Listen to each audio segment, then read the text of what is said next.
Good morning. Thank you for joining me today.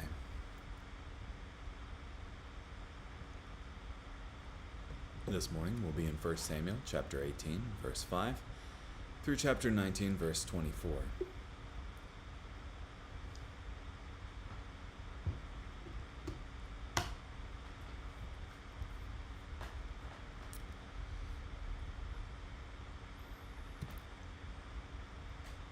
On every mission on which Saul sent him, David achieved success. So Saul appointed him over the men of war.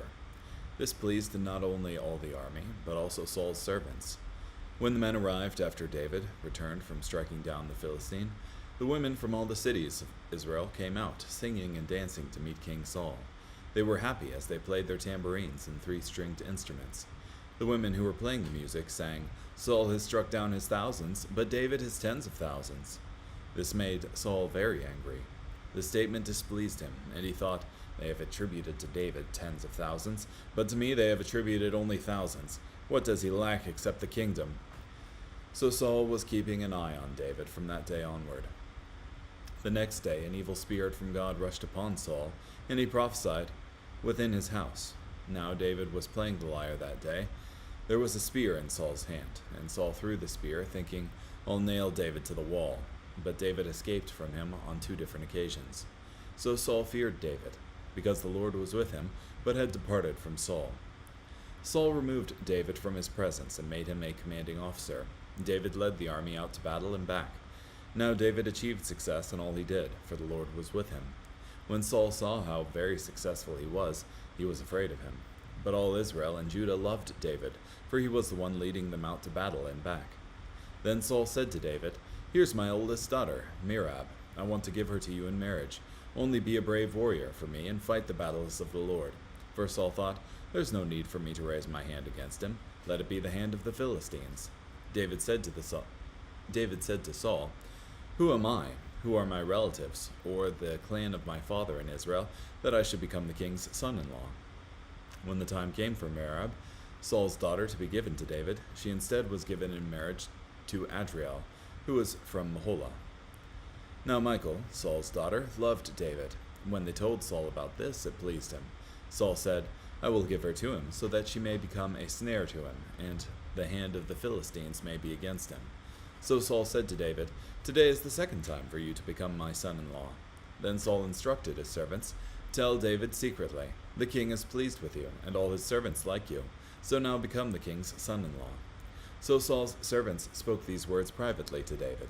David replied, "Is becoming the king's son-in-law something insignificant to you? I'm just a poor and lightly esteemed man." When Saul's servants reported what David had said, Saul replied, "Here is what you should say to David. There is nothing that the king wants as a price for the bride except 100 Philistine foreskins, so that he can be avenged of his enemies." Now Saul was thinking that he could kill David by the hand of the Philistines. So his servants told David these things, and David agreed to become the king's son-in-law. Now the specified time had not yet expired, when David, along with his men, went out and struck down 200 Philistine men.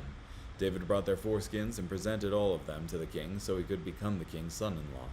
Saul then gave him his daughter Michal in marriage. When Saul realized that the Lord was with David, and that his daughter Michal loved David, Saul became even more afraid of him. Saul continued to be at odds with David from then on. Then the leaders of the Philistines would march out, and as often as they did, David achieved more success than all of Saul's servants. His name was held in high esteem. Then Saul told his son Jonathan and all his servants to kill David. But Saul's son Jonathan liked David very much. So Jonathan told David, "My father Saul is trying to kill you, so be careful tomorrow morning. Find a hiding place and stay in seclusion. I will go out and stand beside my father in the field where you are. I will speak about you to my father. When I find out what the problem is, I will let you know." So Jonathan spoke on David's behalf to his father Saul. He said to him, "The king should not sin against his servant David, for he has not sinned against you.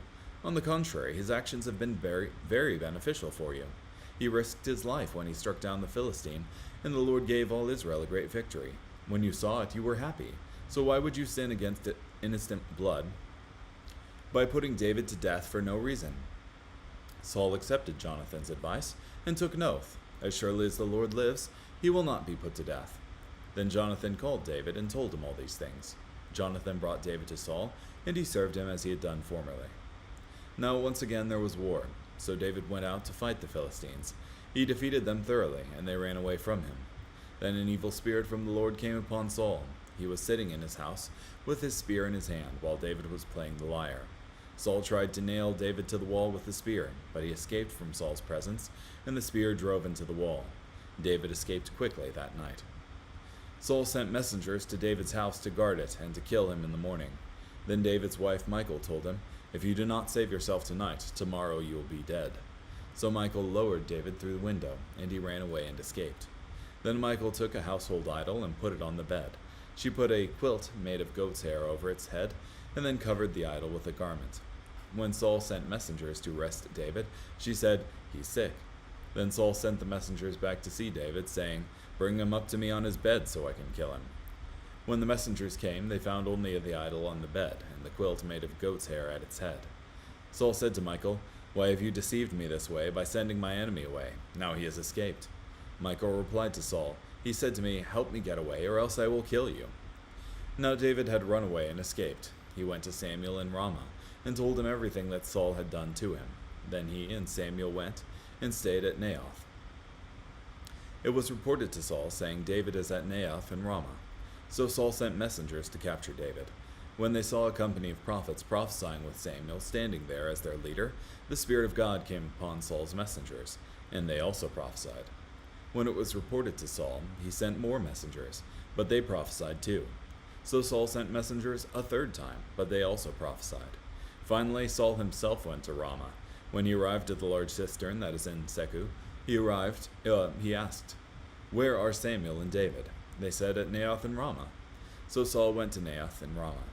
The Spirit of God came upon him as well, and he walked along prophesying until he came to Naioth in Ramah. He even stripped off his clothes and prophesied before Samuel. He lay there naked all that day and night. For that reason it is asked, "Is Saul also among the prophets?"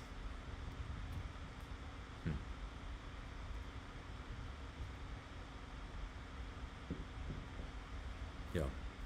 So here you have David's fame growing larger and larger as David does what Saul doesn't. Rather than commanding from the back lines, as Saul does, to go out and kill my enemies, Saul actually goes out and leads the army out and returns with them. And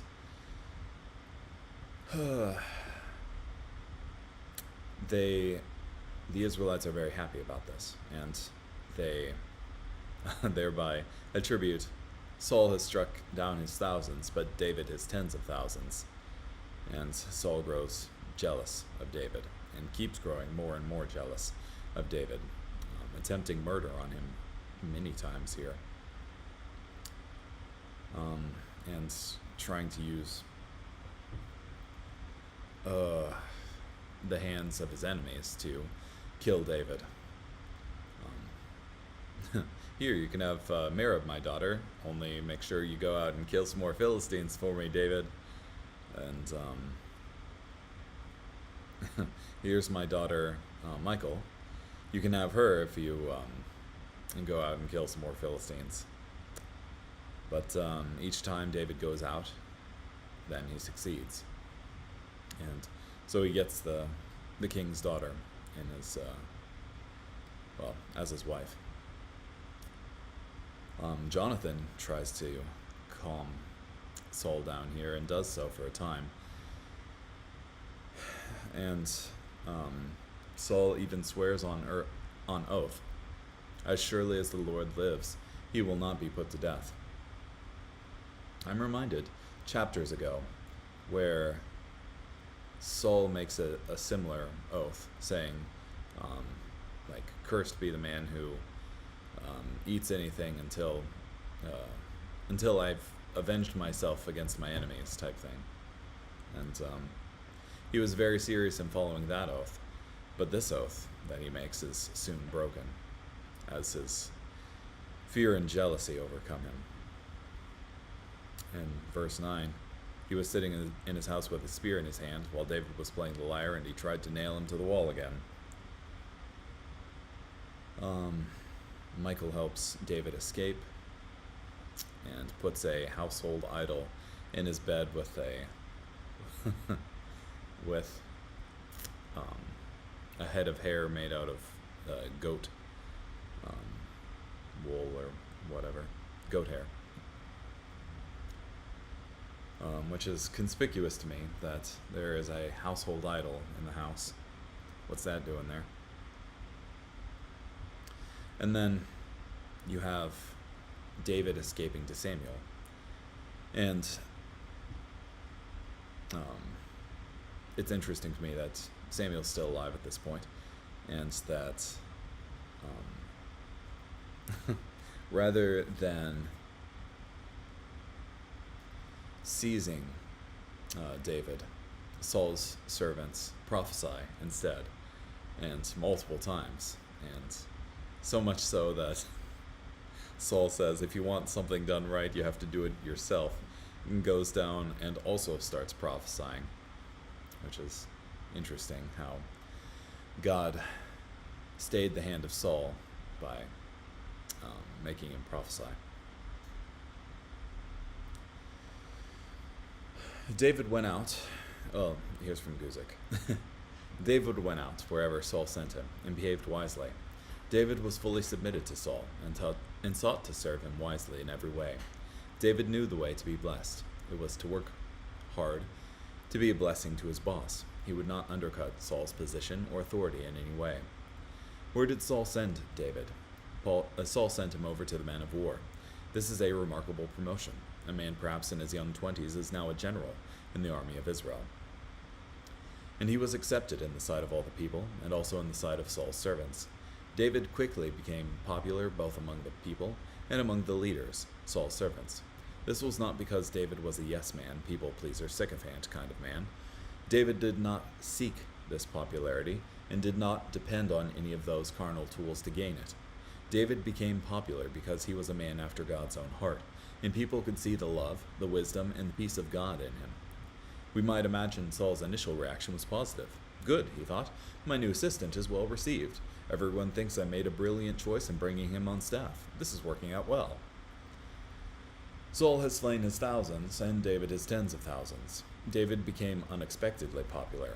When the people of Israel started singing, everyone knew David was more popular than Saul. When women sing and dance in your honor, you are popular. When it happens in all the cities of Israel, you are popular. The song was the #1 hit in Israel. David wisely received this popularity because 1 Samuel 18:14 says of this period of David's life, "And David behaved wisely in all his ways, and the Lord was with him." In this environment of praise and popularity, David behaved wisely in all his ways. When you are praised and popular, it isn't wise to let it go to your head. David was happy to hear these affirming words, but he didn't let it dominate his thinking or change his opinion of himself. Yeah, and you can see this later on when he refuses to be the king's son-in-law, not because of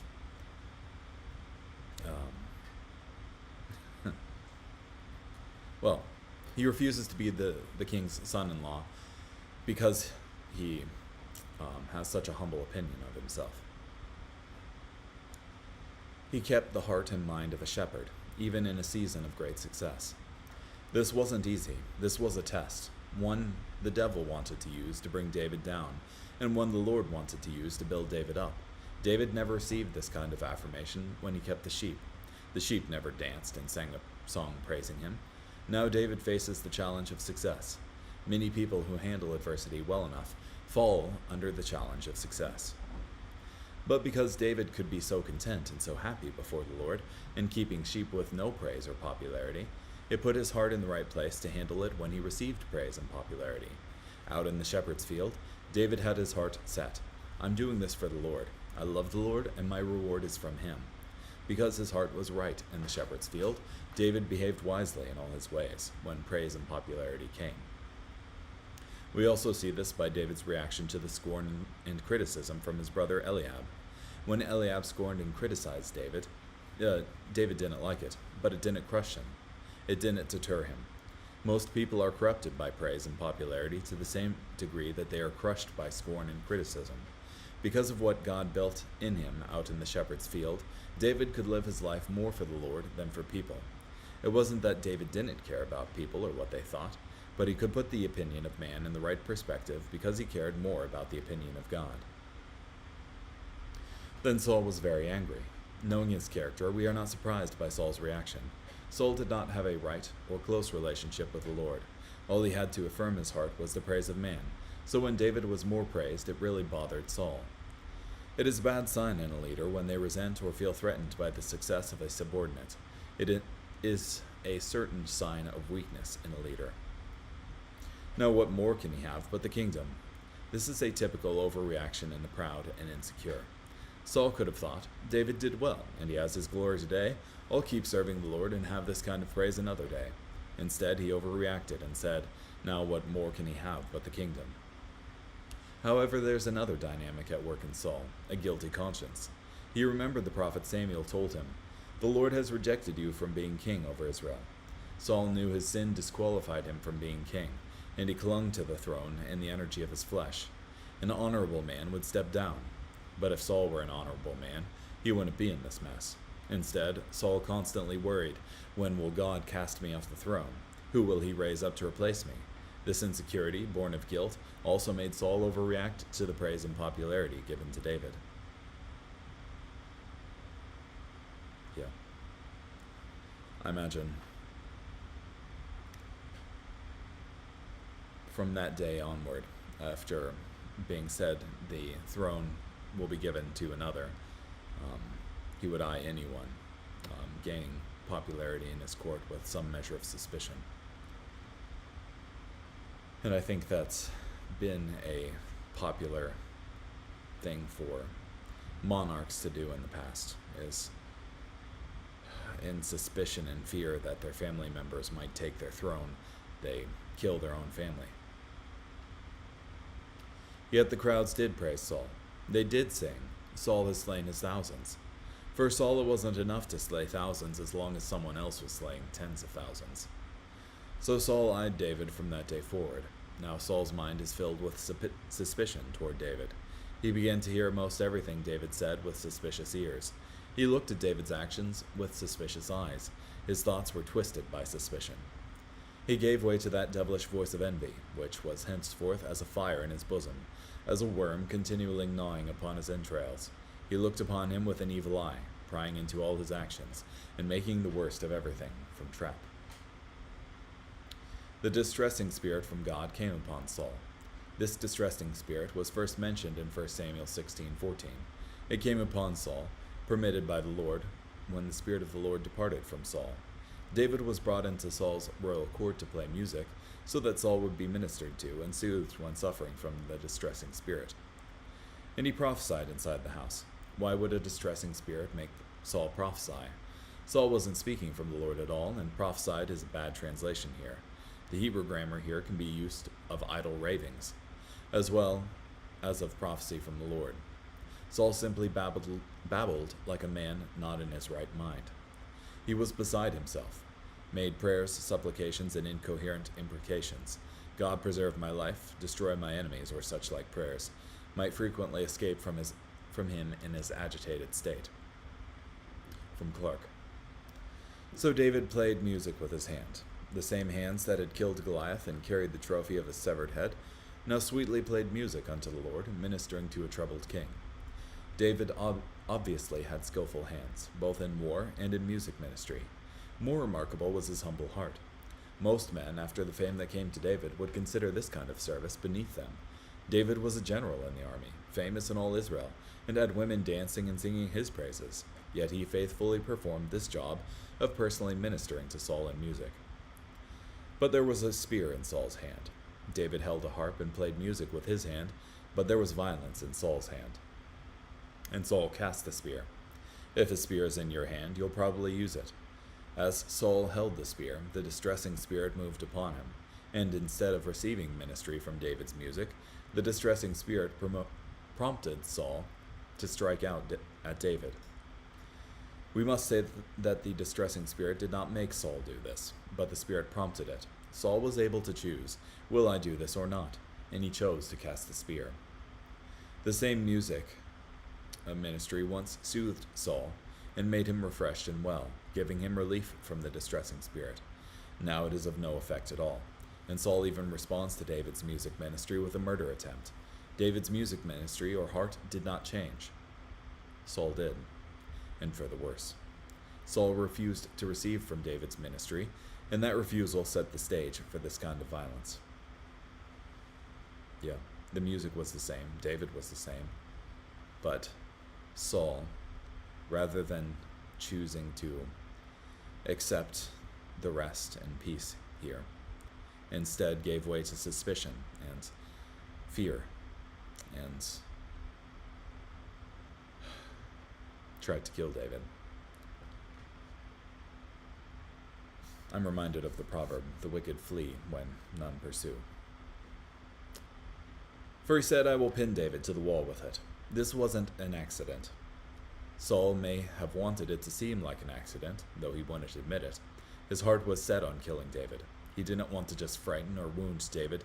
He wanted the spear to deliver a fatal blow completely through the body.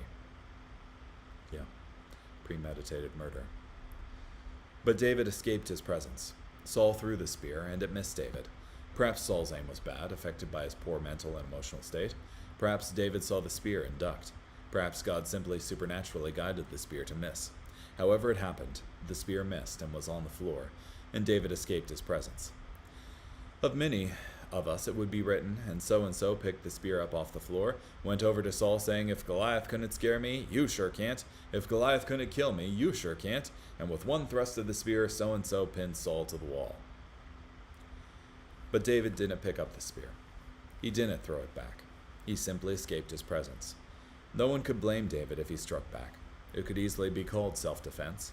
But David had a different heart. It wasn't a matter of what he could get away with, but it was a matter of what God's heart wanted. David was determined to leave the situation in God's hands and not take the throne himself. God would have to take care of Saul, because David wouldn't do it. David said, Lord, you put Saul on the throne, and I know I'm supposed to be the next king, because you gave me your promise and your anointing. But getting Saul out of the way is your business. I won't touch it, because he is an authority appointed by you. You started his reign, so you have to end it. But David escaped his presence twice. Perhaps the most remarkable word in this chapter is twice. This means that Saul threw the spear twice. This means that Saul missed twice. This means that after the first miss, David came back and played again. This is where many draw the line. Look, I'll sit with a bullseye on my chest once, and I'll dodge the spear. I'll even leave the spear on the floor and resist the temptation to throw it back. But one spear whizzing by my head is enough. One miss and I've paid my dues. Once is submission to the Lord. Twice is stupidity. We might even say that David's submission didn't even begin until he sat back down to play for Saul again after the first attempt on his life. Now he knew the danger. Now he knew Saul's heart, and now he had to trust God. If David struck back after resisting the temptation the first time, we can suppose that David still would become king. We can suppose that we still admire David's heart in not throwing the spear back the first time, and we would understand how he struck back the second time. But if David did this, he would have surrendered his destiny to be the greatest king of Israel. He still would be a king, but not the king the Lord destined him to be. In doing this small feat of returning thrown spears, you will prove many things. You are courageous. You stand for the right. You boldly stand against the wrong. You are tough and can't be pushed around.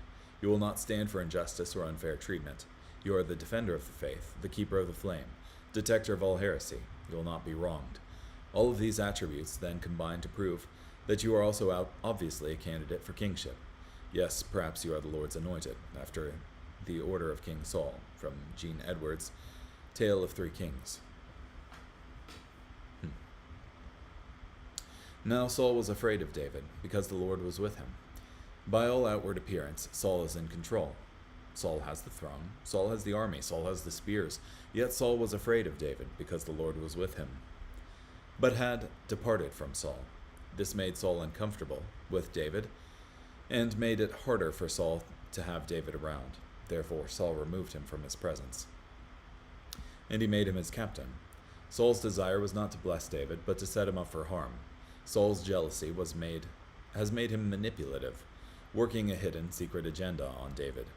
This was under pretense of doing him honor, when it was in effect only to rid himself of the object of his envy, from Clark. And David behaved wisely in all his ways, and the Lord was with him. It isn't easy to behave wisely when spears are being thrown at you. It isn't easy to behave wisely when you are put out of the palace. It isn't easy to behave wisely when you have powerful and determined enemies. Even in the midst of all those terrible circumstances, you can behave wisely in all your ways, as the Lord is with you. But all Israel and Judah loved David. David became even more popular because God was with him. David was tempted to use this popularity as a spear against Saul, but he refused, because he went out and came in.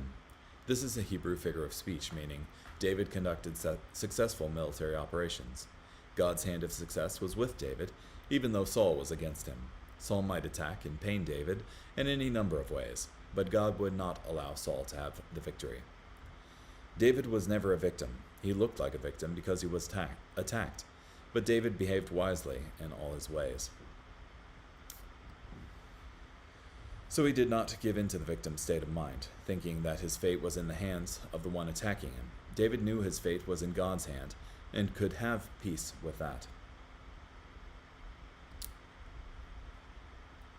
Here is my older daughter, Merab.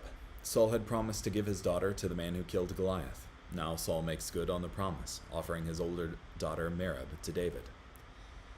Let my hand not be against him, but let the hand of the Philistines be against him. The marriage offer seemed like a gesture of kindness and goodness on Saul's part. David was supposed to believe. Saul has forgiven. He has let bygones be bygones. He threw 2 spears at me before, but all of that it's over now. But Saul didn't think that way at all. In his heart was a different motive. This was a trap, because of the dowry that Saul would demand. In that day, a dowry was required whenever a man married. The dowry was paid to the bride's father, and the more important and prestigious the bride and her family, the higher the dowry price. Since David was from a humble family, there was no way he could pay the dowry for the daughter of a king. Saul knew this, and will demand that David kill 100 Philistines as the dowry. Saul figured that the job was too big and too dangerous for David, and he would be killed gaining the dowry to marry a king's daughter. Saul still wanted David dead and gone, but now instead of throwing spears himself, he's using cunning manipulation to have David killed. He thought, the Philistines' spears and swords are just as sharp as mine. I can let them do the work for me. From a fleshly standpoint, this was a pretty smart plan on Saul's part. It was smart in the flesh, but God would not honor Saul's manipulation. Manipulation uses hidden agendas and concealed motives. It is sneaky and secretive. Manipulation tries to maneuver people and events to accomplish a hidden agenda. It can be smart in the flesh, but it will never be blessed by God. Only be valiant for me and fight the Lord's battles. Saul works as a clever manipulator. He takes advantage of David's loyalty and patriotism. Only be valiant for me. He takes advantage of David's courage and heart for the Lord. Fight the Lord's battles. So David said to Saul, Who am I, that I should be the son-in-law to the king? David was not outmaneuvering Saul. David had no idea what was going on in Saul's heart. David simply had a humble heart before the Lord, and God protected him against Saul's manipulation. The question, Who am I, shows David's humble heart. He was nationally famous. All Israel loved him. All Saul's staff loved him. Jonathan, the crown prince, loved him. All over Israel, women sang and danced in his honor. Yet when the hand of Merab is offered to David, he didn't think, well, this is about time. I'm glad someone noticed. At the time when Merab, Saul's daughter, should have been given to David, she was given to Adriel. When David was initially hesitant to marry Merab, Saul tried another strategy. He suddenly gave her to another man to try and make David angry or jealous. Saul treacherously withdrew the offer as the time of nuptials approached, the intention being to arouse his ardent spirit to retaliate, and so become liable to the charge of treason, but all his efforts failed to arouse even a transient impulse for revenge. Didn't realize that. It's bait and switch out of Saul. Now Michal, Saul's daughter, loved David. Saul was happy to hear this. The thing pleased him. It doesn't surprise us that Michal was attracted to David because of his character, qualities, and fame. But as is evident later in David's marriage to Michal, she was not really attracted to David's heart for the Lord. Yeah. And I think that's true because of the household idols that were in the house. And also because when Michal sees David dancing before the Lord, she despises him. That she might be a snare to him. This may be meant in two ways. First, obviously Saul wanted David to be snared by the dowry, but it may also be that Saul knew Michal's character and heart and knew that she would be a snare for him as a wife, as turned out to be the case in some regard. The king does not desire any dowry but 100 foreskins of the Philistines. Now Saul builds on his clever plan. David won't marry Michal because he doesn't have a big enough dowry. He's too humble to ask for terms, so I will suggest them. Even the way he phrases it is clever. The king does not desire any dowry. That makes it sound like Saul doesn't want anything from David. But 100 foreskins of the Philistines. That makes it sound like Saul isn't asking for much, when he is really asking for something far greater than a lot of money. He asks David to put his life in great jeopardy, because Saul wants him dead. Even the specific request, 100 foreskins of the Philistines, was manipulative. It was designed to goad David on. Go get those uncircumcised Philistines. It was designed to be difficult, because the Philistines would obviously have to be dead. And it was designed to make the Philistines completely outraged at David, because from their perspective, not only were their men killed, but also their dead bodies were desecrated. Here is a fair glove drawn upon a foul hand.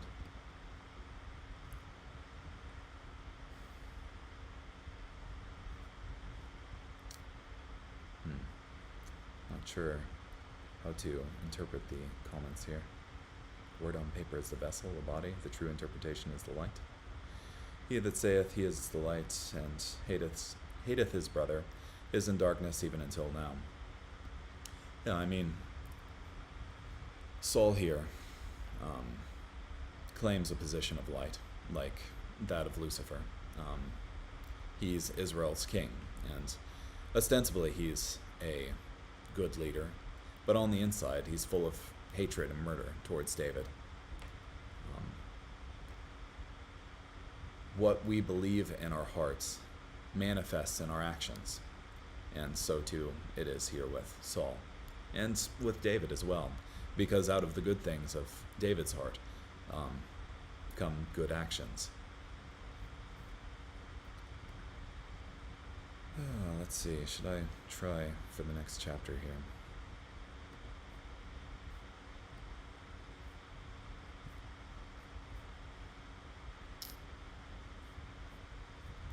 And we'll go for it. Now Saul spoke to Jonathan, his son, and to all his servants, that they should kill David. Jonathan, his son. Saul put Jonathan in a difficult place. Jonathan loved David, and God made a wonderful bond of friendship between them, sealed by a covenant. Jonathan knew David was destined to be the next king of Israel, even though Jonathan was officially the crown prince. At the same time, his father and king told him to kill David. And to all his servants, Saul put his servants in a difficult place. They all loved David, yet they were commanded by their king to kill David. That they should kill David. Saul put David in a difficult place. Who can he trust? Even if he trusted Jonathan, he surely knew there was at least one ambitious man on Saul's staff who would do whatever Saul said without regard to right or wrong. Yeah. But Jonathan, Saul's son, delighted much in David. Without doubt, Saul and many of his staff criticized David. They looked for anything they could to bring against him, and if they could find nothing, they made something. Jonathan got an earful of this, but it didn't change his opinion of David. He still delighted much in David. So Jonathan told David. This made Saul furious, but Jonathan knew he did right. He should not kill David because his father and king told him to do something that was clearly disobedient to God. Jonathan knew the Bible said, "You shall not murder." The Bible was clear, and Saul was on record as saying that they should kill David. We are under authority and commanded to submit to God's order of authority in many different arenas.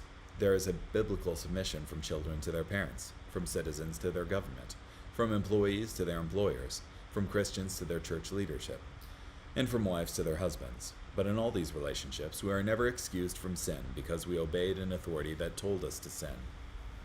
In this case, it would be wrong for Jonathan to obey his father and kill David.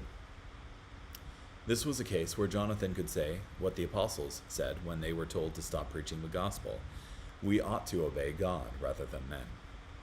But Jonathan also had the heart of the apostles in Acts 5.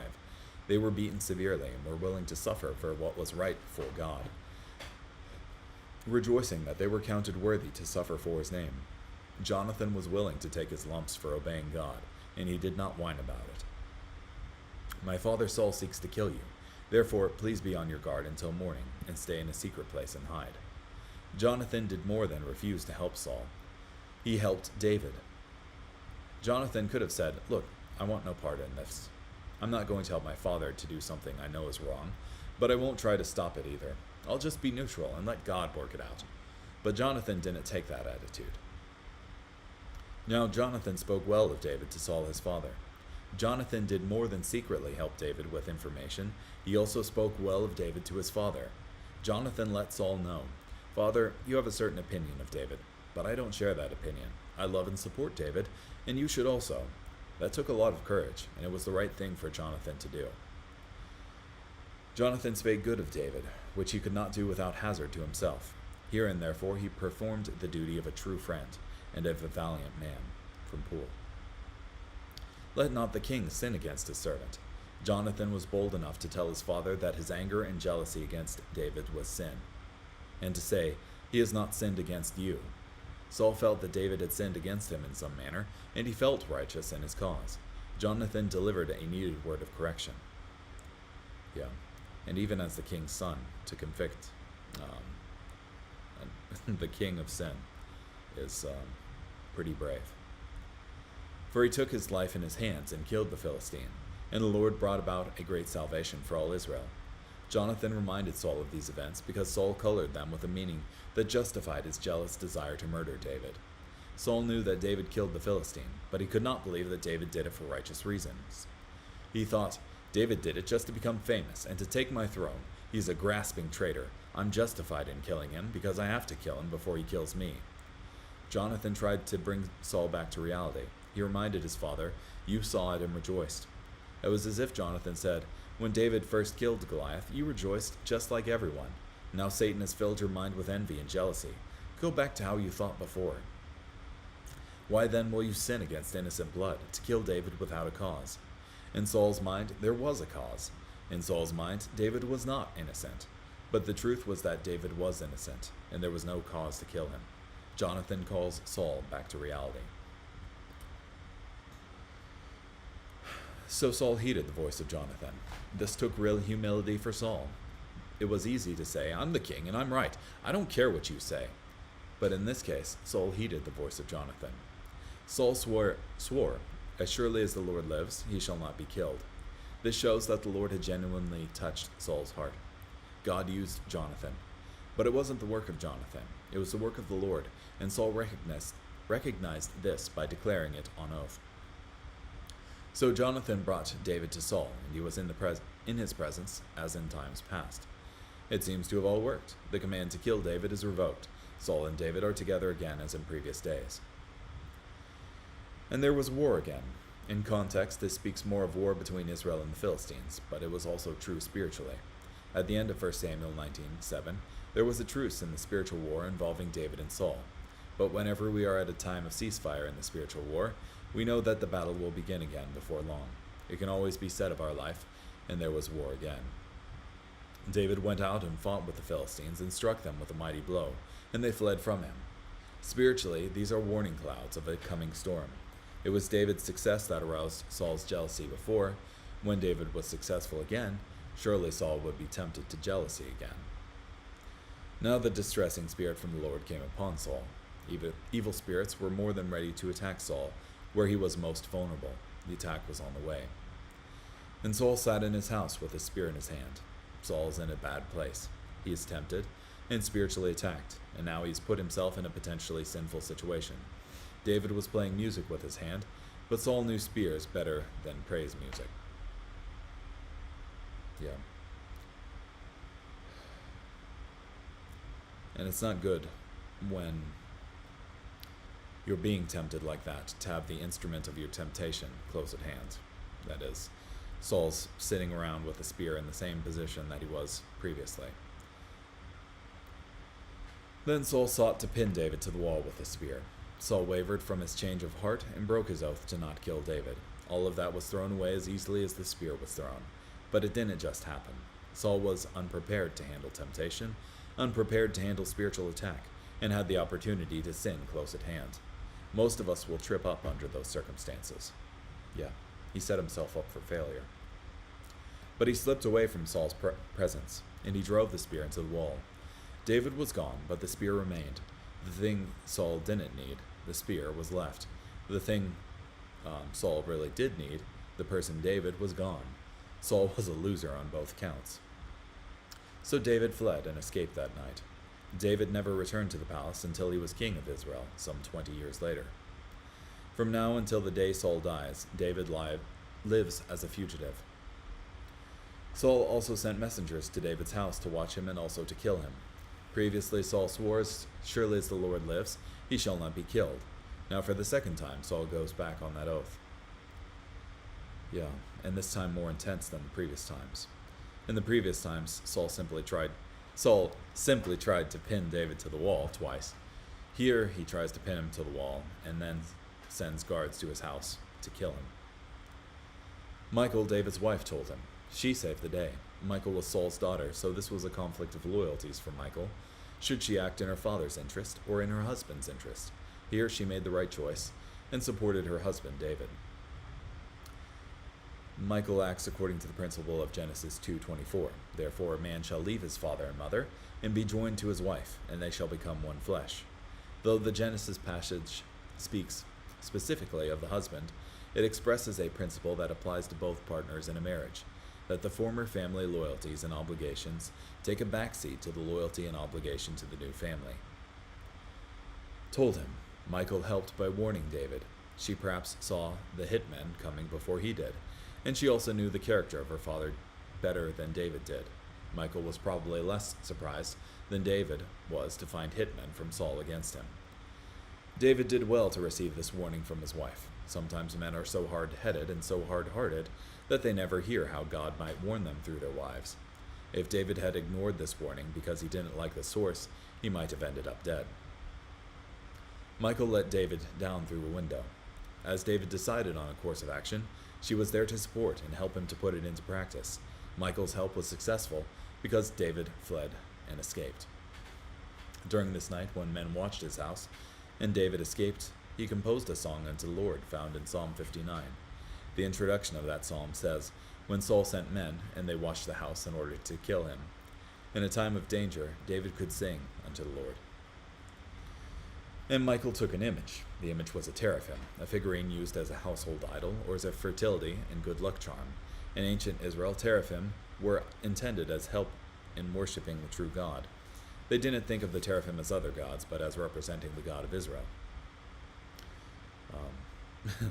That does go against the 10 Commandments there of not making a graven image. Clearly, God's people had no business having or using an image like this. We can't imagine that this image, this household idol, belonged to David, so it shows that Michal didn't have the kind of relationship with God she should have. The weak relationship with God will reveal itself in Michal as the story of David's life unfolds. When we read of these images, we were not surprised by the defects of character which we see in Michal, from Blakey. "Bring him up to me in the bed that I may kill him." This means Saul was not taken in by his daughter's deception. This also shows something of the depth of Saul's hatred for David, because he wanted to deliver the death blow himself. "Bring him up to me that I may kill him." My enemy. These are the saddest words of the passage. Saul, when describing David, calls him my enemy. David was really Saul's friend, and David did more to help Saul than just about anyone else. David was only the enemy of Saul because Saul wanted to see him that way. And I think we can take that same sort of relationship with God, seeing God as our enemy rather than our helper and our friend, one who's done so much for us and loves us. But it wasn't because of malicious actions or malicious intent towards Saul that Saul hated David.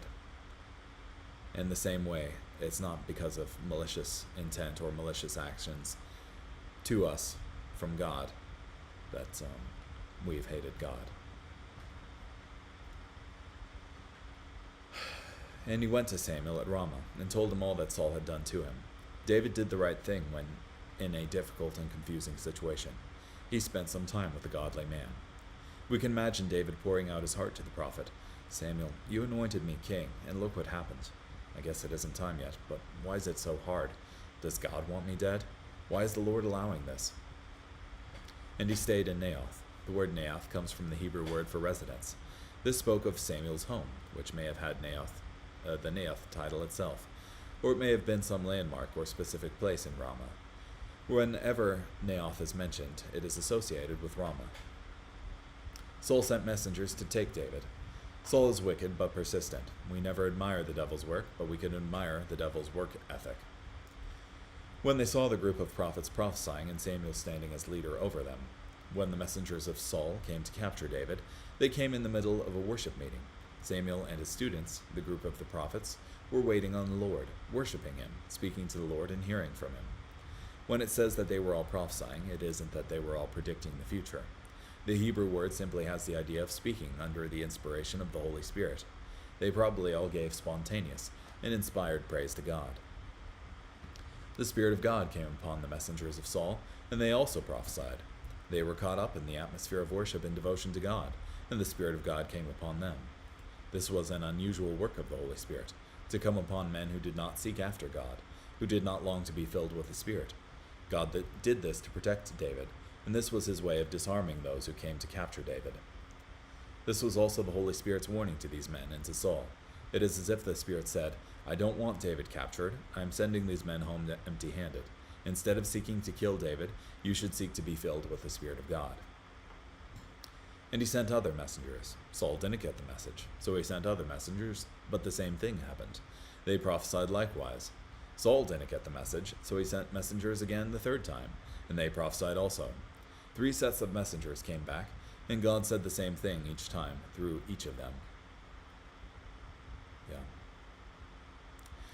Then he also went to Ramah. 3 times the Holy Spirit said to Saul, Leave David alone. My spirit is stronger than you are. You will never win this battle against me and against David. But Saul didn't listen. Instead, to an even greater degree, Saul took matters into his own hands. He also went to Ramah. Then the Spirit of God was upon him also. As before, the Holy Spirit worked to prevent David's capture. Through this, God also told Saul, Hands off my servant David. I am in charge here. There may have been an additional message to Saul in this. Saul, you are prophesying now, speaking beautiful words of praise and wonder to me. This is how I could work in you all the time if you were humble and willing. He also stripped off his clothes and prophesied. The Spirit prompted Saul to do this as an expression of deep humility. Saul would not humble himself before God, and so God will find a way to humble him. It is unlikely, though possible, that Saul stripped himself bare. The Hebrew word for naked can indicate just stripping down to the undergarments. Saul probably took off all the royal robes that said prestige and royalty, and laid himself out before the Lord in his plain linen undergarments. It was a way for the Lord to say, You really aren't a king anymore, Saul. I've stripped you of your royal glory. A person can be affected by the power of God, resulting in amazing experiences, but not surrendered to the power of God, which results in a changed life. Is Saul also among the prophets? This phrase was first mentioned in 1 Samuel 10:10-12, and it expressed astonishment that someone became a religious enthusiast. Saul was an unspiritual man who became very spiritual at the moment the Spirit of the Lord came upon him. Anywho, thank you so much for joining me today. Hope you have a great day.